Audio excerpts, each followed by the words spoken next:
예, 오늘은 세계 자살 예방의 날입니다. 우리나라의 자살률은 11년째 OECD 회원국 중 1위라는 불명예를 이어가고 있는데요. 오늘 이 시간 여상원 변호사, 최창호 자살 예방 힐링 봉사단 공동 단장 모시고 자살의 원인과 대책 뭐가 있는지 좀 살펴보도록 하겠습니다. 두 분 안녕하십니까? 어서 오십시오. 자, 자살 얘기는 뭐 언론을 통해서 많이 되고 있는데 특히 연예인들 자살할 때 이제 언론 지상이 많이 나지 않습니까? 그래서 언론도 사실 자살 보도는 점점 더 좀 조심스럽고 예민한 분위기 때문에 신중을 기하고 있는데 오늘이 이제 자살 예방의 날입니다. 그래서 그 분을 좀 다뤄보도록 하겠습니다. 11년째 OECD 회원국 1위라 이런 불명예를 계속 이어가고 있는데 자살 이렇게 줄지 않는 이유 어디 있다고 보십니까, 이 변호사님? 우선 우리가 경제적으로 오히려 못해지는 게 아니고 나아지면서 그 불평등은 또 심화됐단 말입니다. 심화되면서 이 경제적으로 열악한 지에 있는 사람들이 어떤 좌절감을 느끼는 것 같아요. 이 좌절감을 느끼면서 자살률이 좀 높아지는 것 같고, 그다음 두 번째는 어떤 그 목숨에 대해서 우리 예전에는 이게 자기가 가족의 구성원이라는 생각을 가지고 있었는데 지금 개인주의적 사상이 팽배하면서 목숨은 내 것이다. 내가 마음대로 처분할 수 있다는 생각. 그다음 우리가 전통적으로 유교 사상에 있었지 않습니까? 유교 사상에서는 효도를 아주 중시하고 효도를 어떻게 하냐면 신체 발부는 수지 부모라. 불감 훼손이 효지 시하라. 이렇게 했거든요. 내 신체는 부모님이 나한테 주신 거지 내 게 아니다. 그래서 이 신체를 함부로 하지 않는 것이 효도의 출발점이라고 했거든요. 이런 사상이 이제는 완전히 없어지면서 자기 목숨에 대해서 자기가 마음대로 하고 그다음 가정에 대해서 어떤 책임이 없다. 책임감. 그러면서 이 자살률이 늘어간 게 아닌가 그런 생각이 드네요. 복합적 요인이 그래서 제가 좀 나이가 있으니까 50년대, 60년대, 70년대 사실 그때 우리 사실 보릿고개 가난했거든요.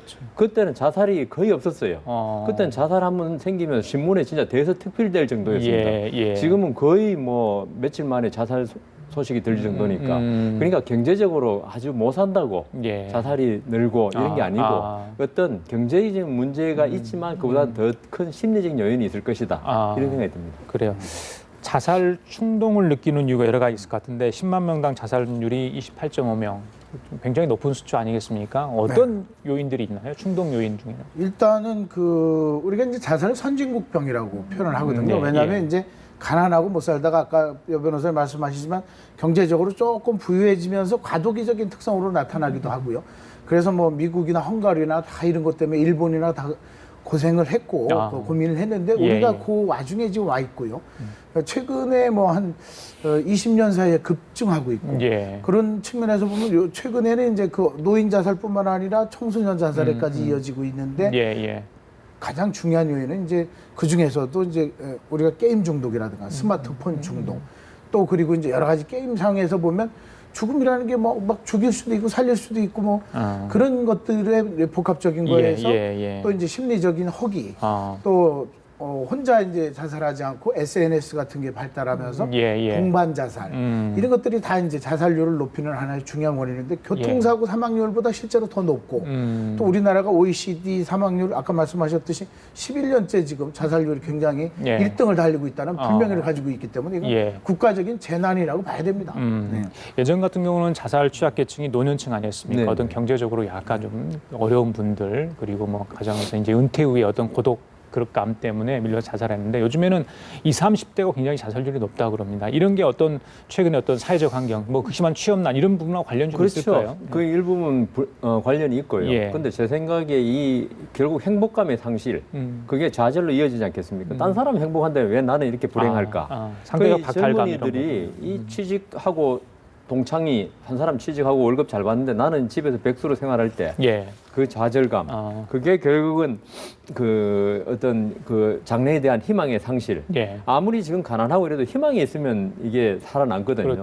이게 근데 지금 상태에서 더 이상 나는 나아질 희망이 없다 이러면 이게 결국은 무력감에 빠지고 자살로 가는 것 같은데 저는 그래서 지금도 많이 말씀드리지만은 행복이라는 거는 절대적인 자기 기준에 의해야지 남하고 비교해서 행복해 하려고 하지 마라. 그건 남하고 비교해서 나를 갖다가 내 위치를 지우지 마라. 그러니까 남하고 비교하면 어떤 누구라도 자질감을 느낄 수밖에 없거든요. 그래요. 그러니까 어떤 자기 자신만의 어떤 행복할 수 있는 방법을 찾아야 되는데 예. 우리 학교의 교육이라는 게 모든 데서 예.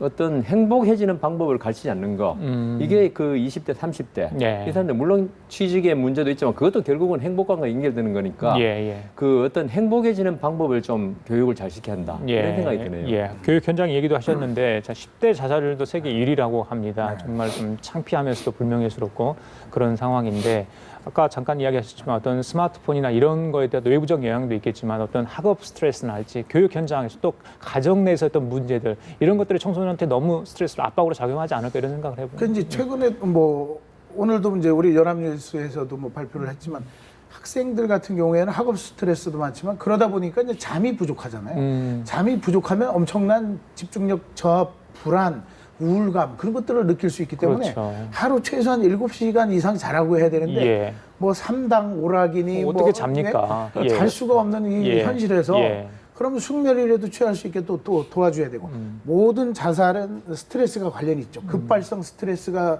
영향을 미치든 장기적인 예. 만성적인 스트레스가 영향을 미치든 그것이 어디로 가냐면 우울증으로 가거든요. 예. 그래서 2000년에 이제 세계보건기구나 미국 같은 경우에는 자살에 대해서 아주 명쾌하게 좀 정리를 했어요. 왜냐하면 자살의 그 배경에는 많거나 적거나 간에 우울증이 있기 때문에 그렇죠. 우울증은 치료 가능하고 자살은 예방 가능하다는 예. 슬로건을 내걸었거든요. 예. 왜냐하면 혼자 있을 때의 우울감 그런 거는요. 우리가 이제 이렇게 그 정도 가지고 이렇게 우울해? 실제 정신과적인 우울증을 가진 사람들은 이것은 뭐 정말 하늘이 무너지는 듯한 느낌. 예. 그리고 모든 의욕이 저하되고 예. 그러다 보니까 우리가 이제 접근을 어떻게 해야 되냐면 지금 그래서 이제 국회에서도 그렇고 뭐 그 교육부나 여러 군데서도 인성 자료를 가지고 예. 그걸 분석해서 고위험군. 예. 지금 청소년들 중에서도 수천 명이 또 자살 예비 후보군으로 돼 있고 그러니까요. 실제로 노인 자살을 예방했던 우리 장수군 프로그램이 있었는데요. 왜냐면 대충 이렇게 또 분석해봐도 대충 봐도 예. 저분은 외롭고 고독하고 돌보는 사람 없으니 노인 자살이 가능해. 예. 집중 케어를 해준 거예요. 그런 분들을 도와도 주고 예. 방문도 해주고 그러면서 자살률을 뚝 떨어뜨렸거든요. 실제로 가능한 일이고 지금 창피한 거는요. 일본은 자살에 대한 돈을 엄청나게 쓰는데 우리는 그 자살 예방 쓰는 돈이 일본의 3%밖에 안 되는 거예요. 일본 같은 경우에는 정부나 지자체에서 집중적으로 관리 프로그램, 홍보 캠페인 같은 걸 통해서 자살률을 뚝 떨어뜨리는데 우리는 그런 거에 비하면 후진국인 거죠. 자살 얘기하면 방금 말씀하신 것처럼 우울증을 떠올리잖아요. 그럼요. 우울증 직접적으로. 우울증 그러면 자살 이렇게 연관을 시키는 많은 분인데 그렇다면 많은 분들이 궁금한 게 우울증 치료를 받으면 어떤 자살을 극복할 수 있는가. 50대나 70대 분들이 우울증 치료제를 많이 복용을 하고 있다고 그래요. 실제로 지금 건강보험공단 자료를 보면 50대 남자와 70대 남자들이 우울증 사용량이 굉장히 늘었어요. 예전에는 우울하다 하면 여성적인 느낌이었잖아요. 그게 아니고 50대 중년들이 겪는 그 우울감이 굉장히 많고 실제적으로 자살을 선택하는 경우도 많고요. 그리고 우울증은 마음의 감기라고 표현하는데 그거는 저는 심리학자로서 물론 공감하는 바도 있지만 뇌의 질환이다라고 표현하는 게 더 좋습니다. 그래서 우울증은 본인 스스로 마음만 바꿔서 인지 치료도 중요해요. 생각을 바꿔주고 세상에 대한 관점을 바꿔주는 것도 중요하지만 우울증 치료 약이 굉장히 발달이 돼 있어서 약의 도움을 받으면 후유증도 없이 굉장히 좋아질 수 있거든요. 그런 것들에 대해서 우리 사회는 정신병원에 가면 또 낙인을 찍고 뭐 그런 분위기인데 그냥 그 우울증 약은 감기약 정도 먹는다라고 생각하시면서 접근할 필요가 있어요. 그런데 우울증이 생겨서 우울증 약을 먹어야 되죠. 당연히. 우리는 어떤 정신적 질환이 있으면 그걸 부끄럽게 생각하는 면이 있었거든요. 그걸 자살도 사실 어떤 정신적 질환의 일종 아닙니까? 왜냐하면 모든 생물이 자기 목숨을 스스로 끊는 건 아주 예외적인 경우거든요. 그건 정신적인 문제가 있을 때만 생기는 건데 그 우울증 약을 먹는 것도 아주 중요한데 제 생각에는 아까도 말씀드린 바와 같이 백신을 먼저 개발해야 한다. 우울증이 안 걸리는 어떤 교육, 그다음 사회적인 어떤 처방 이런 걸 통해서 우울증이 안 걸리도록 먼저 백신을 개발해서 이런 약물 의존성이 떨어지도록 해야지 우울증이 생기고 나서 약을 먹는 거 물론 필요하지만 그보다는 백신이 먼저 중요하다. 그래서 저는 그 백신이란 게 결국 행복해지는 교육을 시켜라. 방법을 가르쳐줘라. 그래요. 이게 중요할 것 같습니다. 좋은 말씀이신 것 같습니다. 박사님 지금 이제 찬바람이 불기 시작했잖아요. 가을로 접어들었습니다. 추워요. 뭐 낙엽 떨어지고 그래서 많은 분들이 또다시 우울증 이야기하면서 감정이 좀 격해지는 분들이 있는데 계절적인 어떤 자살 요인도 있습니까? 많죠. 아, 그래요? 특히 이제 봄, 가을 네. 그 한 계절성 우울증이라고 표현도 예, 하는데요. 예, 예. 왜냐하면 이제 가장 중요한 게 일조량의 변화거든요. 일조량이 변하면서 그것이 이제 신경 전달 물질에도 멜라토닌 같은 데도 영향을 미치게 되고 예. 거기다 이제 사회적인 학업적인 스트레스에 예. 가을비가 오면 그 플라타나스 잎이 아파트에 쩍 달라붙어 있을 때 그 모습이 마치 내 모습 같다라고 생각할 수도 있고 예, 예. 가장 중요한 변수는 우울증에는 여러 가지가 있어요. 일단 바이오적인 생물학적인 신경 전달 물질의 예, 예, 이상일 수가 있고 이것은 약을 통해서 치료해야 되고 예. 사이코 정신적인 문제, 잘못된 생각을 가질 수 있어요. 우울한 사람들은 사고 방식이 뭐냐면 정상적인 사람은 잘 되면 내 탓이요, 못 되면 네 탓이요, 조상 탓을 하는데 예, 예. 우울한 사람들은 거꾸로예요.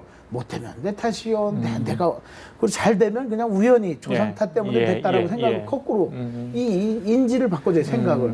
또 하나가 사회적인 관계 속에서도 예, 우울증이 예, 나타날 예. 수가 있죠. 뭐 소외감, 고독감, 그렇죠. 왕따 아니면 아까 변호사님 말씀하셨더니 누구에 비교했을 때 대한 좌절감. 근데 이제 힘들고 어려울 때는요, 낮은 대로 임하는 게 중요합니다. 제가 무슨 뭐, 목사는 아니지만서도 중요한 게 뭐냐면, 나보다 어렵고 힘든 사람들이 있는데 가서 봉사만 한 달 정도 한다면 예. 누가 죽을 생각을 하겠어요. 그러나 방에 쿡, 이게 시체마저 처박혀서 예.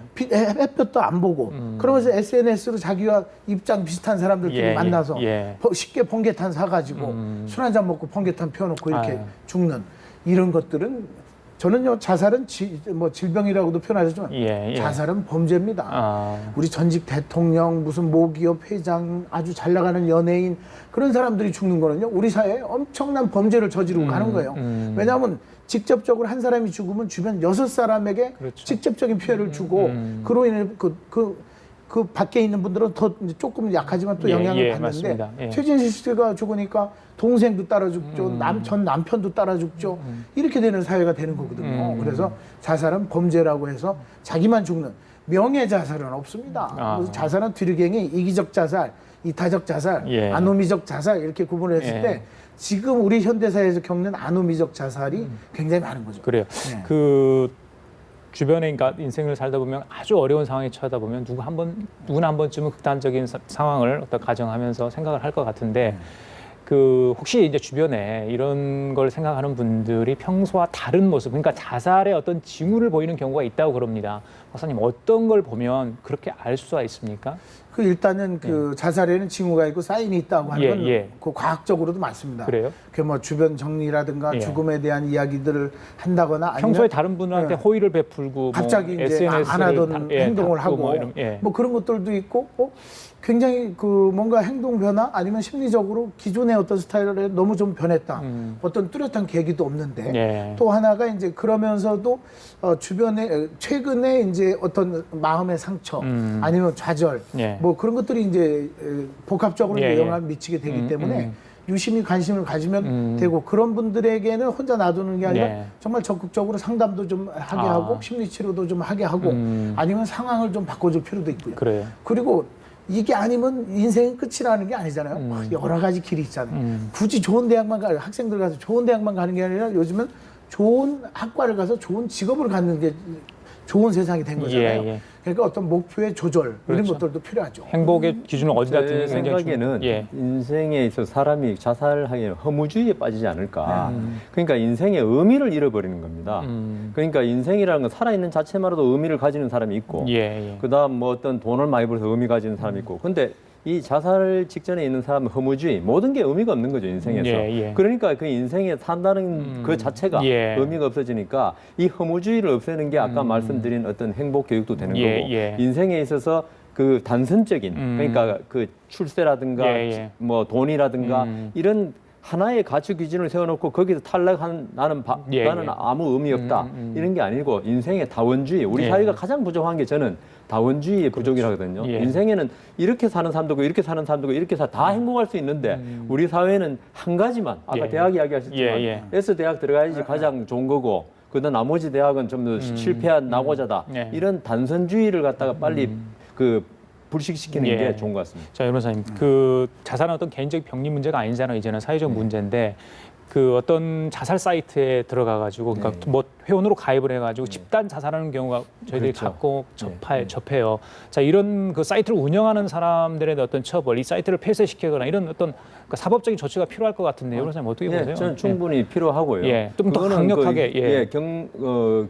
정보통신망법에서도 그게 가능하고요. 예, 예. 그다음 이 사이트를 운영하면서 예. 사이트 운영 자체로는 어떻게 그 뭐 형법상의 범죄를 논하기는 뭐 하고요. 그거는 정보통신망법에 의해서 유해 사이트로 그 폐쇄시키면 되고 예. 만일에 그 사이트에서 사람을 모집한다거나 예, 자살할 사람 예. 몇 월 며칠까지 모이라는 그런 걸 올린다거나 예. 그 사이트에다가 예. 이런 자살 방조 교사가 되는 거죠. 아. 그래서 이 형법 제 252조에 예. 보면 1년 이상 10년 이하의 무거운 징벌에 처하게 되어 아, 있습니다. 그렇군요. 예. 그러니까 그 이 사이트에 대해서 그 개설을 하거나 예. 아니면 그 사이트에 언제 우리 어디 모여서 번개탄 가지고 모여서 자살하자고 말하는 분들 이건 물론 죽으면 뭐 처벌을 못 하겠지만 예. 엄한 처벌을 받는 그렇군요. 걸 기억해 두셔야 됩니다.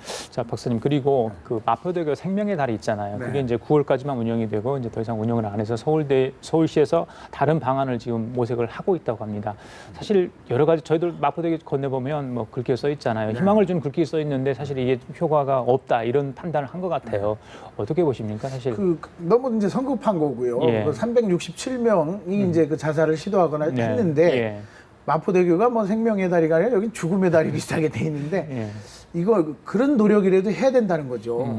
최소한의 거기에다 이제 조금 더 우리가 이제 중요한 것은 국무총리실 산하에 예산이 잡혀 있었는데 집행이 제대로 안 되고 사실 지금 중앙 자살 예방 뭐 그 보건복지부 산하에도 그거 협회가 있고 있는데도 불구하고 사실은 자살 예방 상담 전문가라든가 치료 전문가라든가 이런 걸 국가적으로 양성을 해서 일자리도 만들어주고 상담 전화도 활성화하고 교육도 활성화하고 지금 서울시에서 그런 거라도 안 한다면 뭘 어떻게 하겠다는 건지 다산콜로다 해가지고 죽겠다는 사람들이 거기서 상담을 하고 살아나기 가능성이 있는지 지금 운영되고 있는 것은 좀 문제가 없는지 점검해서 보완할 생각을 해야지 그 기존에 그거 하고 있는 것 자체라도 그것도 의미가 있는 거잖아요. 우리가 태종대 자살바위에 거기에 밧줄이 매달려 있을 때 그 밧줄을 보고 모녀상을 보고 사람들은 돌아서는 사람도 있는 거거든요. 그래요? 그러니까 그런 조금의 노력을 조금 더 해야지 효과가 없는 것 같다 해가지고 그걸 철거하고 비용이 얼마나 들어간다고 그런 건 없어요. 그래서 국가 예산도 그렇고 시스템적으로 전문가 양성하는 것 그리고 상담 그 시스템 그리고 저 미국 같은 경우 헝가리 같은 경우 그런 걸 적용해가지고 굉장히 자살률을 많이 낮췄어요. 생명의 달이 철거하는 게 다리 자체를 철거하는 건 아니고요. 그렇죠. 거기에 문구를 갖다가 맞습니다. 철거하는데 그 문구가 사람이 지나가면 센서에서 작동되게 삼성생명하고 서울시에서 설치한 건데 그게 의외로 비용이 많이 든다 그러네요. 그래요? 그리고 그 문구 자체가 보면은 어떻게 돼 있냐면은 대부분 그 왜 오늘 어떻게 지냈어?